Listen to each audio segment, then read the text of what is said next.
వచ్చే ఏడాది కల్లా సికింద్రాబాద్ రైల్వే స్టేషన్ అభివృద్ధి పూర్తి కానున్నదని కేంద్ర మంత్రి కిషన్ రెడ్డి తెలిపారు.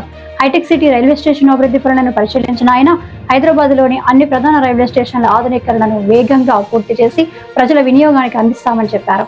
హైటెక్ సిటీతో సమానంగా మరింత పోటీగా నిలిచేలా ఆ స్టేషన్ అభివృద్ధి చేస్తున్నామని కిషన్ రెడ్డి తెలిపారు. ఈ 35 కోట్ల వ్యయంతో జరుగుతున్న ఈ పనులు తొలి దశ ఫిబ్రవరిలో పూర్తయ్యే అవకాశం ఉందని వెల్లడించారు. అన్ని పనులు కూడా 2026 లో చాలా పెద్ద ఎత్తున తెలంగాణలో రైల్వేలలో మార్పు రాబోతుంది.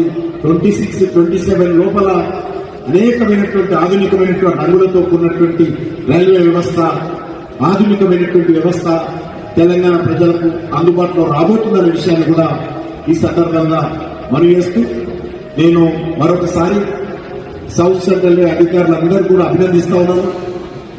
మంచి డెడికేషన్ తోటి అధికారులు చాలా కమిట్మెంట్ తోటి తెలంగాణలో రైల్వే నెట్వర్క్ పెంచడం కానీ, రైల్వేలకు సంబంధించినటువంటి వసతులు ఆధునీకరించడం కానీ, ప్యాసింజర్ కు మెరుగైనటువంటి సేవలు అందించడంలో కానీ మా ఆఫీసర్స్ అందరూ కూడా కష్టపడి పనిచేస్తా ఉన్నారు.